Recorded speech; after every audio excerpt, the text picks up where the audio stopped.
the session now. We've got a couple of people joining in slowly. So everyone, again, I'm going to say, please try and put your Facebook and Instagram handles on the group chat so we can kind of get together and chat about this session a bit later on as well. Um, so thank you everyone for joining, and thank you Pawan for taking out the time to talk to us. I'm going to do a quick introduction about Pawan. For those who don't know, Pawan is a third generation coffee producer who's learned his traditional methods of coffee farming from his father. And he worked with his father for a long time, and now he is working and taking care of Venkat's Valley Estate, doing a fantastic job of it. So he began what began as an initiation into coffee quality and traceability, sustainability, transformed into his passion. And today, Pawan and Shilpa, who is also on the call, are the faces of the specialty coffee brand called Papakuchi Coffee. As producers of both specialty Arabica and Robusta, Papakuchi coffee has been exporting for several years now. And the brand has been specially appreciated for that exquisite Robusta coffee. So that's the reason we're talking to Pawan. He knows his Robustas really well, and we need to know a lot more about it. Me and Pawan, actually, both of us go back about 3 years now, 4 years, and he has been the most amazing mentor. Absolutely, like done a lot of, we've done absolutely, we started with not knowing anything about coffee, and Pawan has helped us throughout our export journey. So that's Pawan. And so let's start, Pawan. I think we can just start, dive right into the questions. So the first question really is, tell us a little bit more about the different, we know what Robusta, we know that there's Arabica, Robusta, Excelsa, Liberica. What are the different varietals in Robusta?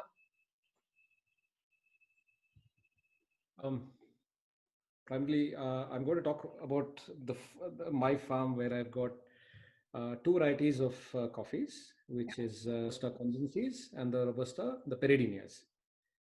So we've got just two varieties, and then each block of mine has basically been bifurcated into 10 or 5 or 12 odd acres, and that is further down bifurcated to elevation, number of shade trees, and which variety of coffee. So what we do is basically, let's assume that my Congencies is growing between 950 meters to 1100 meters. So that's where I've got my Congencies variety in that part of the estate. The Peridinias are growing around, on an average of about 1000 meters. Okay. So the Peridinias are basically the old area. We bought this farm in 1991, and this was already planted with Peridinias, and it's been probably about 60 odd or 70 odd which these plants have been planted, and it's doing extremely well. With regards, we have my brother and I have a farm in Amati. It's in South Coog. Basically, my father, Mr. M.N. Karyappa, he in fact got the seed material from a person in Kerala, probably about maybe 20, 30 years ago. And the mother plants of these Congencies variety, basically in this estate known as Kannangala Estate, which is run by my brother. Okay. And he's also got another brand. He's got another brand of coffees, which is Kannangala Kapi. And he's basically looking after that property. And from the mother plants in Kannangala, the seedlings were raised and then brought here to Venkat's Valley. So basically, from the mother plant, we've got the second generation, if you call it. The second generation of plants are in Venkat's Valley. It's just these two varieties of Robustas what we have, and we've bifurcated all these blocks into, like I said, like elevation, shade trees, and also the varieties. That's wonderful. I think we have Darshan on the call as well. So that's Pawan's brother. So hello, hi Darshan. He is the one taking care of the other property as well. Lovely to see you. So can you tell us a bit more about the so if it is Congensis or Old Padinia, this is a really amazing story, that the fact that you have the mother plants which were actually brought from, and that's, you don't get to hear that very often. We, like, for our estate, probably we've got a lot of coffees from Tata Coffee or somebody like that, but the fact that you have these growing on your farm is just amazing. Yeah. So tell us a little bit about why. Give us a bit more information about. I have heard many a times that Indian coffee, Indian robustas are very well regarded. Is there a reason for that? What sets Indian robustas apart from the other robustas?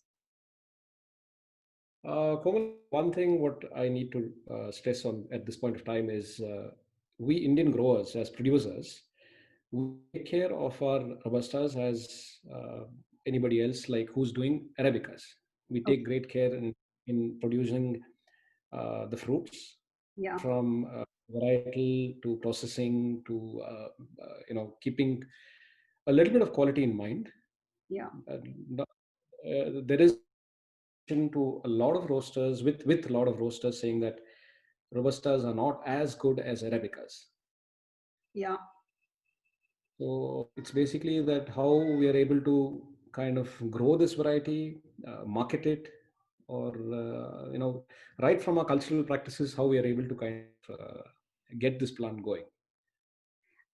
And do you think that's because, I mean, the fact that a lot of the estates are kind of now slowly moving into from arabicas to robustas? Do you think that is we'll still be able to produce good quality robustas because we have this, yeah, agricultural practices? We know how to take care of our arabicas, and that kind of translates down into or translates up into robusta. Yeah. See, by way of now, let's say, for example, right from harvesting. So every producer in India, probably let's assume, they know when to produce, when to start harvesting the coffee.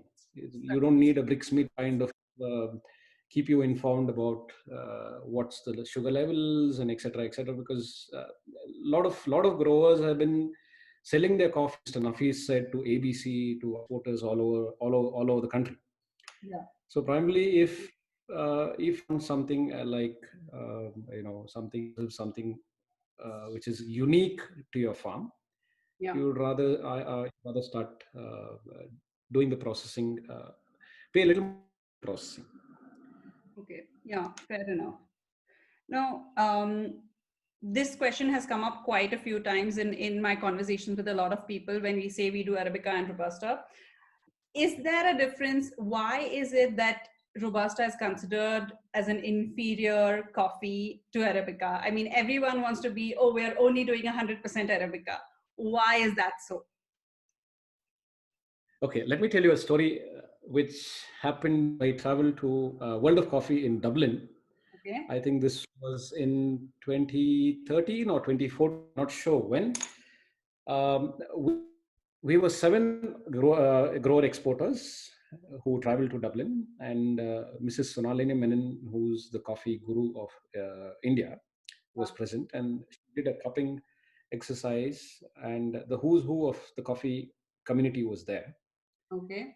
Because Ms. Menon is well known, and so she invited a lot of coffee gurus, the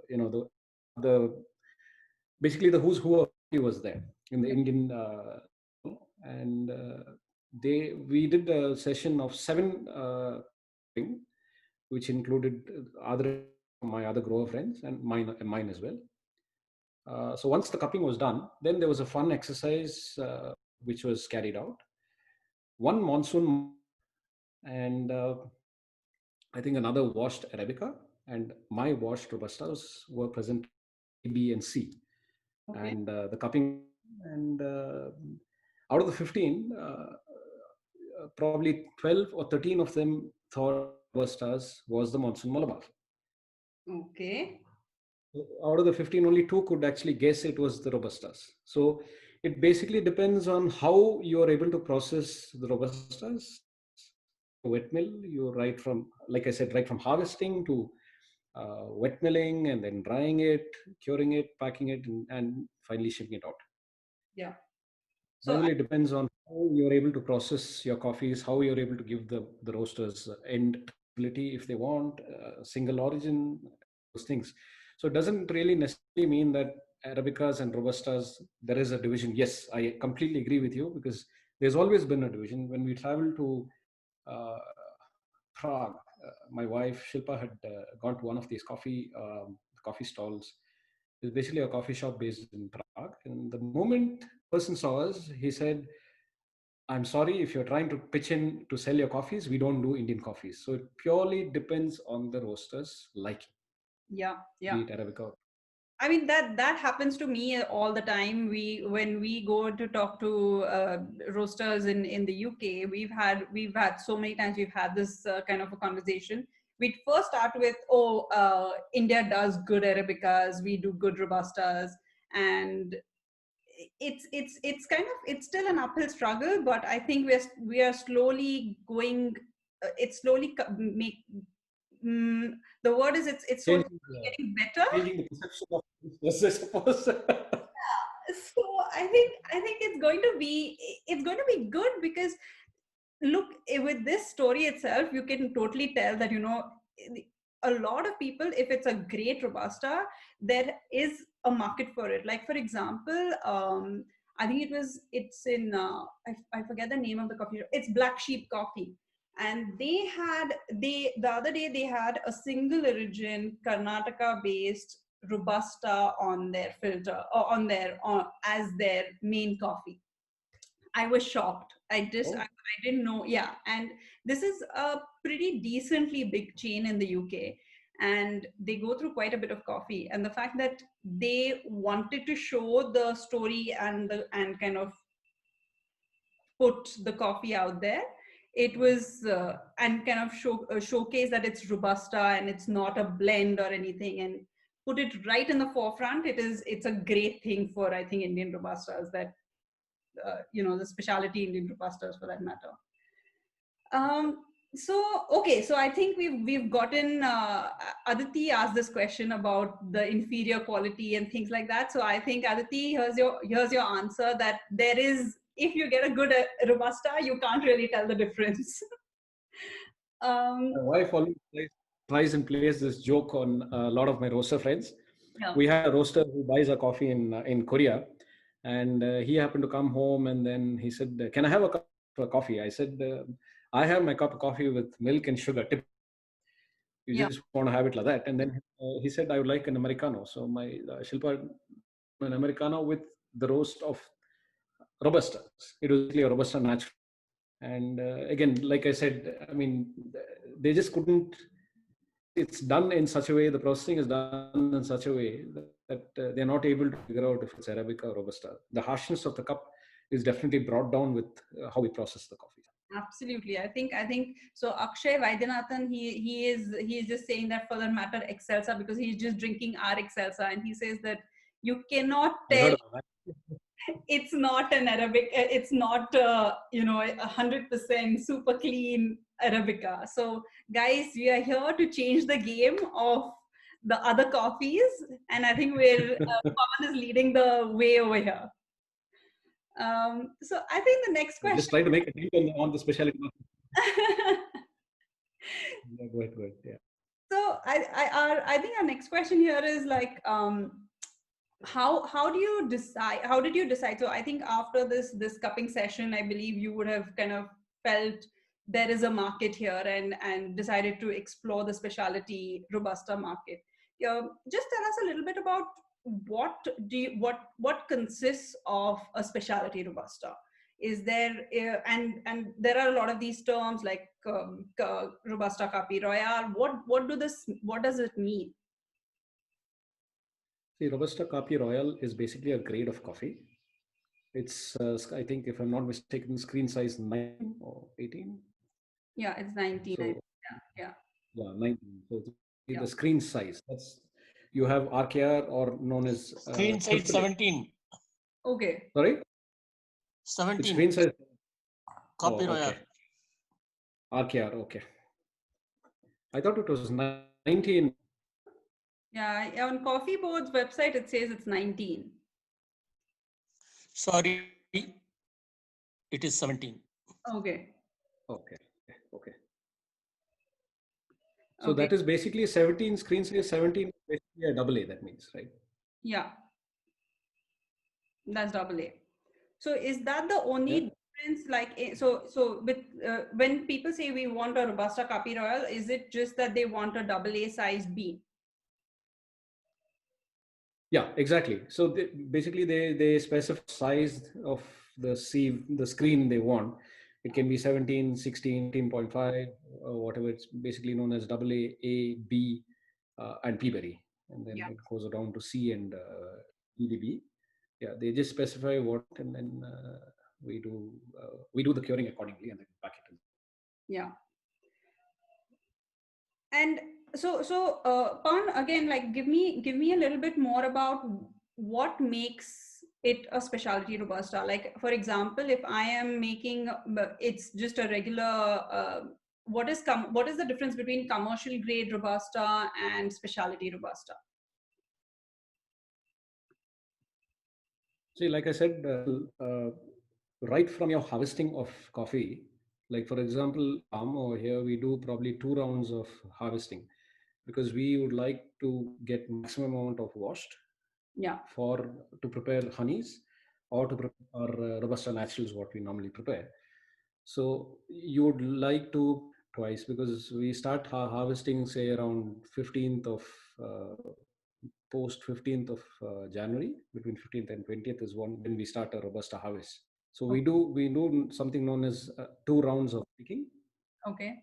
Uh, so it's basically right from the time you harvest the bean to how you process it in your wet mill, how much of fermenting time, how many hours of fermenting you do. Do you do underwater soak? Do you do fermenting? It's basically those processes which will end coffees. Okay. There's something known as, after you finish, you have soaking tanks where you soak the wet beans or the washed coffee in the soaking tanks with water for a Okay. couple of hours, and then you put it back into your patio or whatever it is. So all these things kind of alter the cup, and then it depends on, like for example, a roaster based in New Zealand. When I started in 2012, 2012 is when I started. 2013, he said, I want this in your coffee. So I sent him a sample, because I into the business. I didn't know what it actually meant. Yeah. I sent him a sample. He said, no, this doesn't have this. It has notes of caramel, spice, all that. It's always good to kind of know what you can give these roasters, or rather what to expect from each kit. Yeah. And what about let's like talk about a bit about roasters. Like when you were saying that if some roaster wants something from it, how do you decide that you want to work? What are you looking for when you want to sell to a roaster? Like how do you decide you want to give a coffee to a roaster? Because at this point of time you are in a position where you can decide whom to give your coffees to and whom not to give your coffees to, and I'm sure there are a certain number of people who you believe will do justice to your coffee. Since when I talk about my farm, I give my roasters traceability right from till the end of the story, till the time they roast the coffees and things like that. So what I look for in a buyer is, he's got to give me. I expect some certain amount of input from him with regards to processing, because there are different ways to process coffees. Probably about 20 years, nothing known as, I was not aware of something known as Robusta Naturals or Arabica Naturals, where you pick the bean which is fully ripe. You do the, I mean, you we put it in a siphon tank, we remove the floaters, etc., and then we've got raised beds. We've got about 40-50 raised beds. We do the drying on the raised beds. And I mean, I didn't know about these things probably about 20 years ago. Nobody knew about it. I may be wrong. Absolutely, yeah.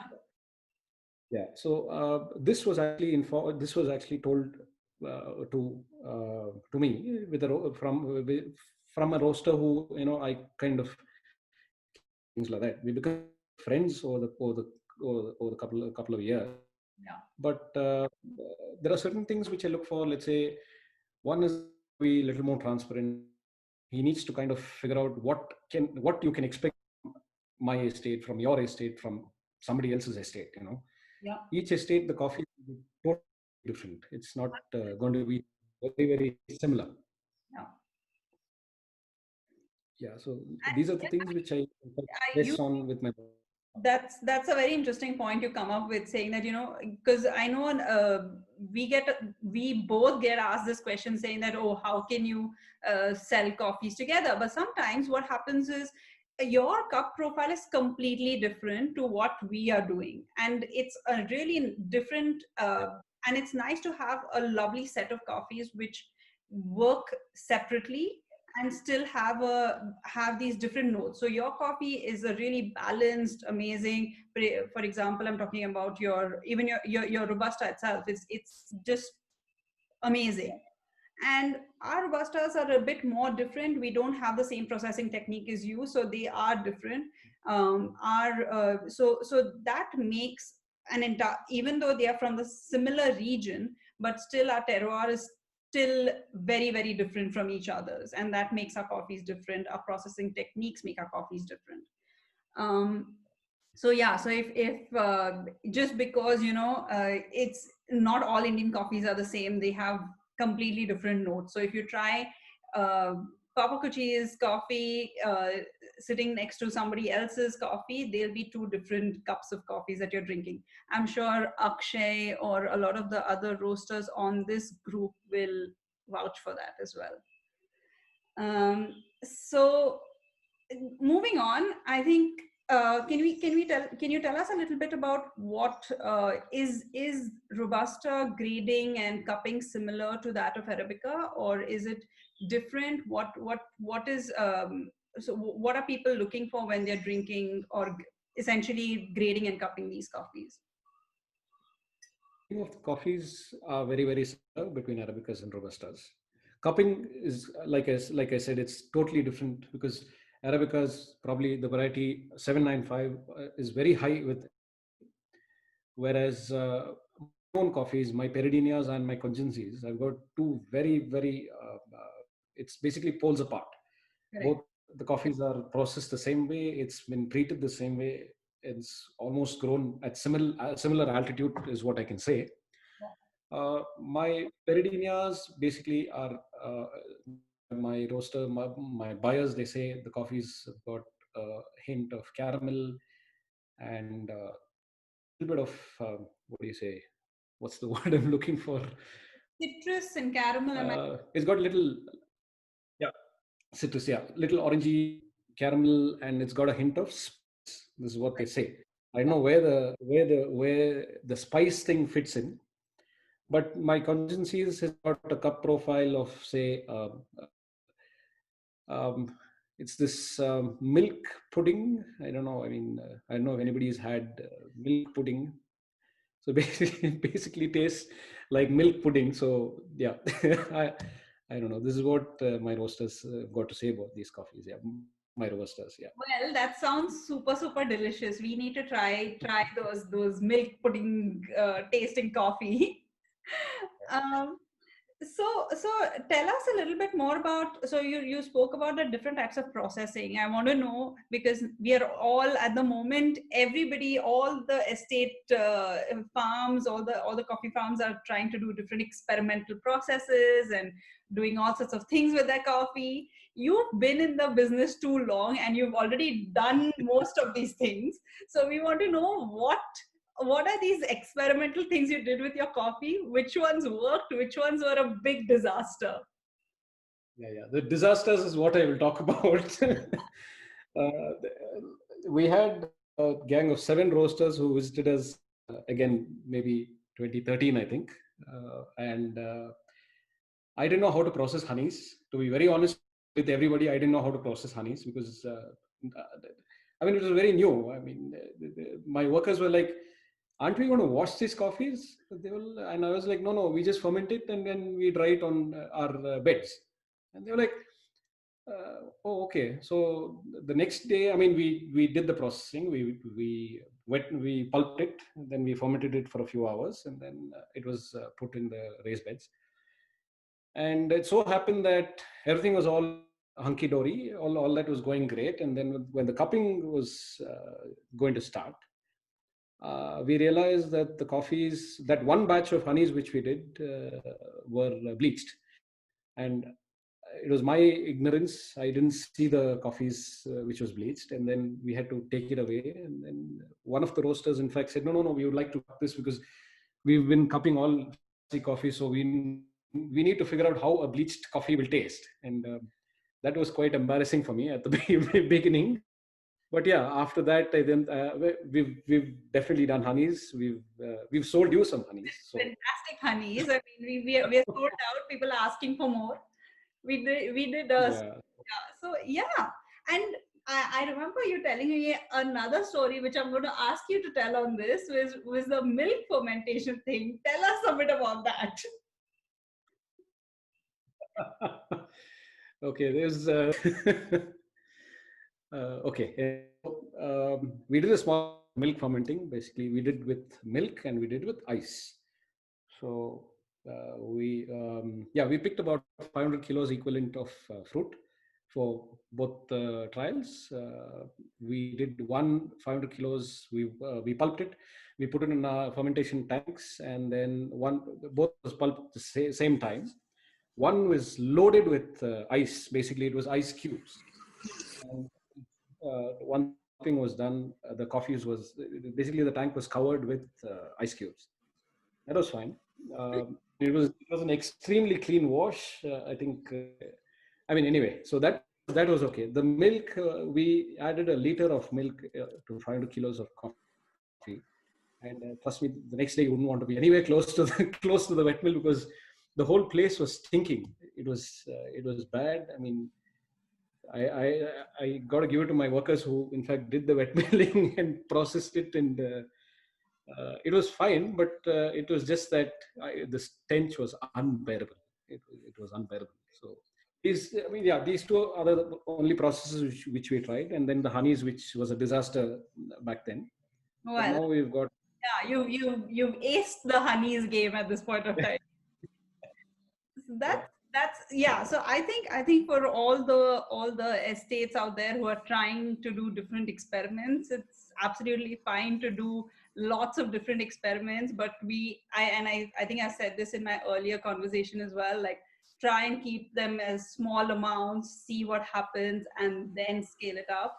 Don't like go in with this, oh, we're going to do the whole lot experimental, because that's not something you want to be doing. It's again because the name is experimental, so you don't know what's going to work, what's not going to work for your coffee. So keep it, just Yeah. do a small minimal viable product kind of a thing. Yeah, And you can only make a 5 kilo batch, send it for cupping, and then try and figure out how the exactly. like what I did 500 kilos. That was stupid. So yeah, yeah, I mean, even with 500, it's fine, because at the end of the day, you're going to at least understand, because your volumes are bigger. So I think that's fine. But again, do smaller volumes and try what works for your coffees. Um, so yeah, experimental processing. That's these are little tips that I think Pawan has learned throughout his planting career, to what to do and what not to do. Um, so I think this question has come again to us, saying that, is Indian Robusta superior to other regions? And I think it's a similar. I think the answers, you've already answered this. But what do you think?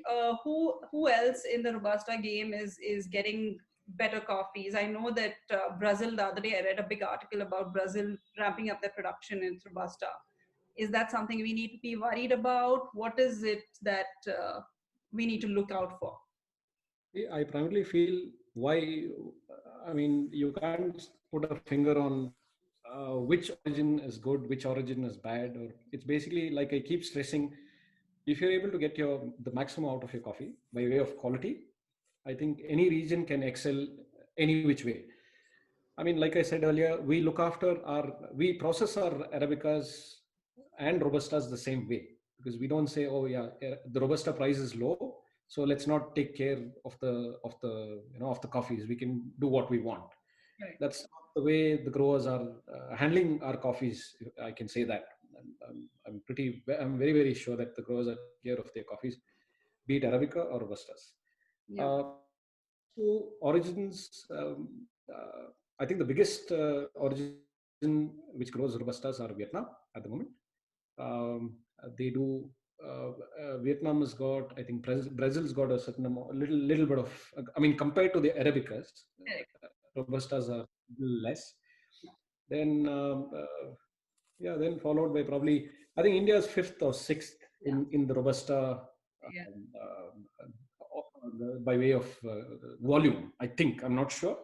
I just assume that we are probably fifth or sixth. Yeah. And so when we are looking, so a lot of the times we've kind of had our Robustas unknowingly in blends. Now I think it's time for us to kind of shine with the Robustas, making it single origin and the star of the show essentially. Where do you think when a consumer is looking to drink this, what should they be looking for? And I know that this is not really easily available, like 100% single origin Indian specialty Robusta very easily. Where can we? I know we can find. We can always ask Papa Kuchi, please, can you get us put it out everywhere at all these big roasters, and then we can find your coffees there. But what is it that a consumer should be looking for when they're drinking a specialty Robusta? Value for money, one. Yeah. Fair enough. If a grower can give them traceability from the bean to the cup, it's a plus again. And I mean, primarily, these two are the only things which I find a necessity. If you want some value addition, some premium for your coffees, you need to start trying to change the game and say, let's do something different from the rest of the crowd. Yeah, I think that's fair enough. Single origin, single estate, traceability right from the plant, right from the block. We've got all our blocks named locally with our workers. They say one block it's all in Kannada. It basically means how pate. Then there's another block of my Peridenia, which is basically Sapota Mara Tota. Sapota Mara is basically we've got about, I think, about 60 or 70 odd Sapota interplanted with our shade trees in that particular block. Okay. Then this story about the how pate is basically, we have a resident cobra in the estate. He's been residing here. I don't know if it's he or a she. So basically, let's assume it's a he, because he's quite annoyed with. Not whether it's a he or a she. Let's just say whatever it is. Yeah. Basically, these coffees, the how pate, whatever you call it, is basically, I mean, the snake is. He's been there for the last 7-8 years, and for every row who comes visiting to my estate, I take in there just to kind of make it basically give them a sense of belonging. Like, for example, this particular lot of coffee is sold to a roaster in South Korea. So every time he sends me a WhatsApp message, he says, "So how is my how tota?" So maybe 2 years ago, I'm terrified of snake. Terrified is not the word. I mean, this must be about 1 or 2 years ago. We saw the snake lying across the road and took a picture and sent it to him. So I said, "Yo, how is doing well?" He is hale and hearty. So yeah, we basically give them traceability by way of saying this particular, and the coffees are coming from here. Yeah, I think that's just amazing. The fact that you can do block-wise picking, you can do block-wise You know exactly at the end of the day, I mean, this is what people are looking for, especially roasters or even the end consumer, is that if you're able to give a your specialty coffee an entire traceable route, which you exactly are doing in terms of block-wise picking and naming your blocks and knowing exactly what's there in each block, that is what people are really looking for. Yeah, a sense of belonging is what I would probably say. I mean, they like all these blocks are at different altitudes, different shade trees, and all that. The processing may be almost similar for all these blocks, be it Arabica or Robustas. But the profile of the coffees are completely different from each block. So it's quite, I've still not yet gotten the hang of how to cup and how to say this is condensed milk and this tastes like pepper and fruity and all that. I think we've got some cuppers here on the talk right now, and they are going to definitely help us out with that. There's Geetu on this call, and there are a couple of others who might help us understand how cupping works, because Yeah, it's a completely different ball game, especially, and I think it's important for growers to get a sense of it. We've done a cupping session together, and that was interesting. uh, yeah. so yeah, she says let's do a cupping video session. Yeah, that will be interesting. um I suppose my next question, coming to a little bit closer to the end of the conversation. So we'll try and stop at in 45 minutes, and then for 15 minutes we'll take questions from the people that are on the call. um, I know you've definitely faced a lot of challenges in terms of in respect to your robustas or arabicas, it doesn't matter. But what are the challenges you've faced in respect to robusta's cupping profile, and how have you overcome that challenge? I know that uh, definitely stressed on processing. Again, I think that's where we'll be coming back to, right? Basically, what I do is I work with the roasters who I sell my coffee to. So they kind of tell me what is the processing which we need to kind of follow on a general guideline. They just kind of give you a general guideline as how you should be able to, what is that they're looking for in the coffee. So for example, if, like I said, the roaster from New Zealand who approached me, he said, I want this in flavor in your coffee, and then I can buy it. Yeah. So I was like, hell, I mean, from where will I get that and give it for my coffees? It's definitely not going to work that way. What I can offer you, I will give you. If it suits your clientele, then you can always pick it up. Correct. Else, I mean, this is the only thing which I feel that the roaster or the importer or whoever is buying coffees should kind of work with the grower to say, this is what you do. These are the new changes. Like I said, the Robusta naturals or the Arabica naturals probably 20 years ago, nobody heard of it. Nobody even knew what the naturals was. Today you have washed, you have naturals, you have honeys, all these things. Probably India is also catching up with the rest of the world and rest of the producing countries to say, we can also give you a specialty coffee. It doesn't stop us at all. And We need to been doing it consistently for or 7 years, so it's definitely we know that there is a market for it. People are coming back to you and saying, we want your coffees, they're amazing, they're consistent, it's what we want. And Yeah. I think There are a lot of exporters in India, Komal, who will help you marketing it for you. I mean, all you have to do is just tie up with them and say, I've got X amount of coffee lying with me, and then would you mind getting me a buyer? Talk prices, etc., etc. They will do everything for you, and you can definitely you can use them as an exporting agency to sell your coffees overseas. Or if let's assume that somebody over here gets together, let's say 3 or 4 producers get together, and they say that, okay, let's export this origin of coffee, we will give them this kind of coffee, this is the process what we follow, etc., etc. And when I started exporting in 2012, I didn't have an export license. There was another estate which helped me out in doing the export for me. Similarly, I think most of the exporters, they definitely say, yes, we will help you. it's basically you're doing it for the what do you say, for the, it's for the coffee community. Yeah.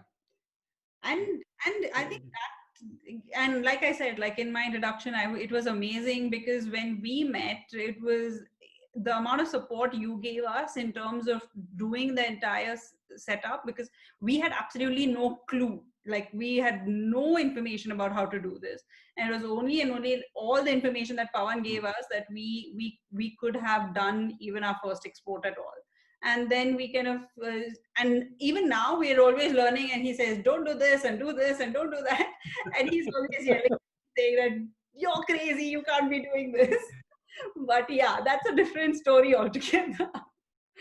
um, I think so this has been really an interesting talk, Pawan. We'd love to hear a little bit more about let's ask, open it to the 30 odd people that are there on this call to ask questions. So we've got a few questions already. So somebody's asking why the name Papa Kuchi. I think Shilpa has already answered that. Uh, and so if you want to quickly say for everybody what is the meaning of Papa Kuchi? Basically, the farm is based in this in this town in Kodagu, known as, in this village known as Kandankolli. It was apparently the I think the Lingarajas of Coog had a small little palace sort of a thing in this village known as Haliri. Okay. And this Kandankoli was in the winter palace or a summer palace or something like that. There was some palace somewhere here, and they named Kandankoli village, where my estate is situated, as Bapakuchi, Bapakuchi. So Shilpa in turn said, let's give it a little more, what do you, let's just give it a different. So she came up with the name Papakuchi. Yeah. I've got another question here which says, what are the main barriers of launching, popularizing Indian coffee in Europe? Having spent 3 years in UK, I am still to come across Indian blends being marketed to consumers, and I'm curious to know how this can be achieved. Well, can I just quickly, before Pawan answers this question, go to Quarterhouse Coffee. It has Pawan's coffee there. It's got his name, or Venkat's Valley Estate. So there you have an Indian coffee. You've got a couple of That's coffee. thanks to you guys. I mean, you all exposed the coffee to me, and then it so happened Nathan came and started buying. This is UK. So guys in UK can get coffees, Indian coffees at Quarterhouse, at Peter James, at Monsoon Estate. In Europe, there are a lot of people that are carrying Pawan's coffee. So over to Pawan. Yeah. What was the question again, Komal? What was the barriers I faced? Barriers to launching, popularizing Indian coffee in Europe. I mean, initially it was basically the volume of coffee was, I think it's every roaster for him to kind of get out of his comfort zone and work with a different origin which he's not familiar with. So being very, very transparent about the whole thing is actually a very good thing. Yeah. And then if you just assure the buyer the fact that you are going to give him good quality coffee.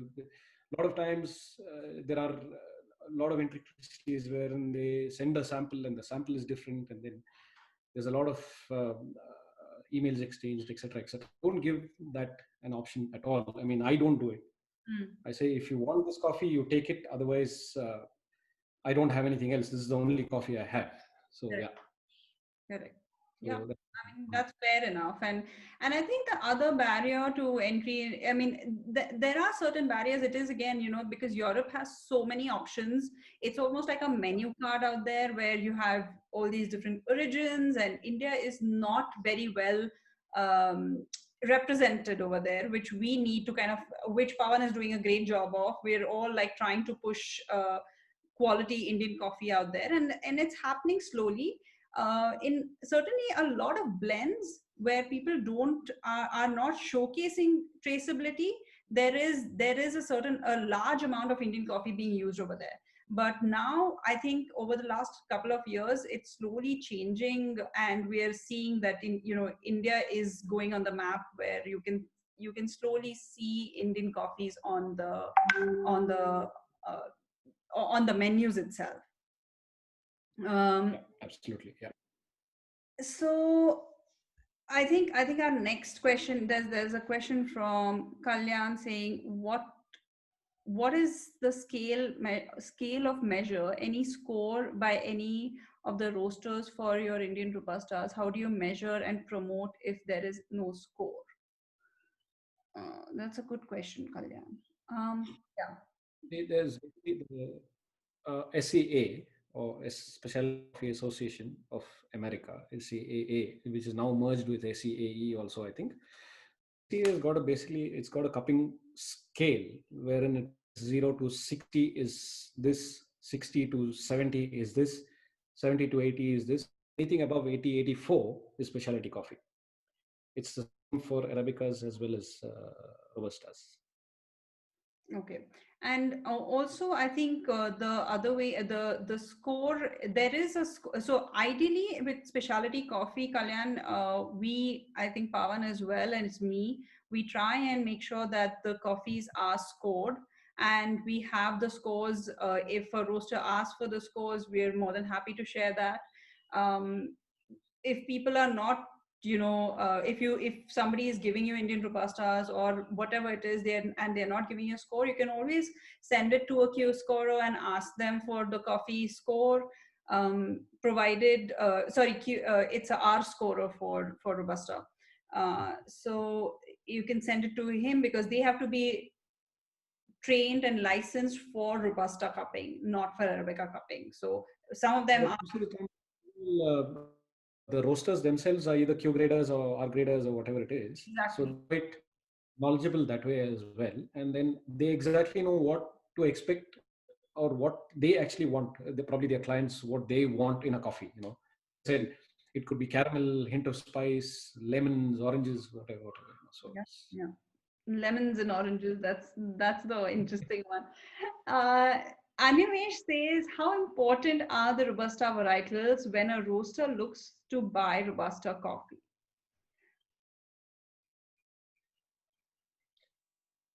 see, like I said, we've got two varieties of Robustas in our farm. It depends exactly. I mean, what variety of coffee he wants. If he's not too stressed about congencies or peridinias, then you can ask him. I mean, you can rather tell him these are the two varieties of coffees which we have. Offer him two samples and then see if he's able to cup it, which one he likes better, or which one suits his needs or whatever it is. It purely depends on the roaster. It doesn't necessarily depend on what you want given. So yeah.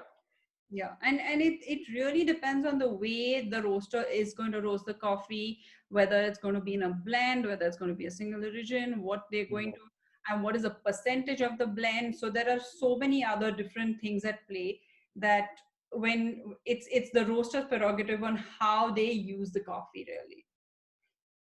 You're absolutely right. Yeah. So, are there any more questions out there, guys? We can actually, if anybody wants to unmute themselves, and we. Pawan, do you see any geographical preferences based on, Koreans like this kind of coffee or the Aussies like this kind? I mean, have you noticed any kind of preferences in what they're looking for? No, it purely depends on the roast. What Komal was explaining, what sort of roast they're looking for. For example, one of my buyers buys coffee. The roasting and packaging is done in his origin. That he's doing it in Korea, let's say. He buys his Korea, then from there it's packed and sent to Hong Kong and to China. So basically, I think It's the roaster. his clients based in Hong Kong tell him what kind of roast they want, what's the grind size, etc., etc. So it's really not. Thanks, Pawan. Very helpful. I think we've got so Komal, hi. If I could interject over here a bit, I think in answer to the question about the roast profiles, which is preferred geographically, as you see, there's a lot of food preferences across the world which vary. Some people like their food, the cuisines itself is bland, spicy, etc. So many different preferences. Just like that, even coffee. There are some particular, like in the Asian market, they prefer a little bit higher acidity. And as you go into a different market, they like America, they like more of a sweetness, like a syrupy sweetness, a hint of it. This doesn't mean you're eating like a candy or you're sucking on something really acidic like a lemon. It's just a hint of it. It's just a preference. Whereas Indian coffee, by and large, whether it's Arabica or Robusta, kind of has these flavor profiles which satisfy many customer bases across the world. So that's a very lucky thing. We need to realize what we're taking for granted and boost our coffees more and take care of our coffee so that it will outshine many others out there actually. Certainly. That's Shilpa, Pawan's better half, and she's given us a great like kind of a pep for what Indian coffees actually are. They are really good, and there is a big variety of them doing all sorts of things, which is and it's amazing. Like some of them are there's a espresso profile, there's a V60 profile, like whatever you want you can actually bring out from our Indian coffees. So there is we have to really push to make sure that they are seen all over the world. And yeah, Pawan definitely is doing an amazing job. He's been doing it for a long time. So yeah, I think shall we kind of wrap up the session? I hope this has been helpful, and if there's any last bits anybody wants to join in, we can do a quick picture if everyone switches on their cameras, and then we can do a picture. And everyone on the call, please share your Instagram or Facebook tags, and I can tag you into the session, which I'll just quickly, I'll probably put a few snippets of it on IGTV. So yeah, let's do this. I always mess up this one, guys, so give me a second. I have done this 4 times and I'm still messing it up. So everyone switch on their cameras, and then we're going to go to gallery view. We've got some people switching that on. Excellent. Okay, super. I have a feeling we're not going to be able to do it in one because there are lots of people on the call. So I'm going to do 2 pictures. Bear with me, everyone. And when I say cheese, smile. Okay. Cheese. Thank you, everyone. Okay, where we go. Right. We've got it. Thank you, everybody. Thank you very much. Thanks a lot. Thanks, Pawan. Thank you very much. Thanks, Komal. Pawan, thanks, Komal. Thank you, Komal. Thanks, Pawan. Thank you, Komal. Pawan, can you share your cell number, please? Sure, I'll do that. My Facebook ID, I don't know how to upload it here, but I have sent my mail ID. Yeah. Yeah. Sure. I will interact with Pawan and both of you also. Nice interaction, but it got interrupted. I don't know what happened. I couldn't participate completely in this. Connectivity was the problem. So anyway, it was really good. Thank you very much.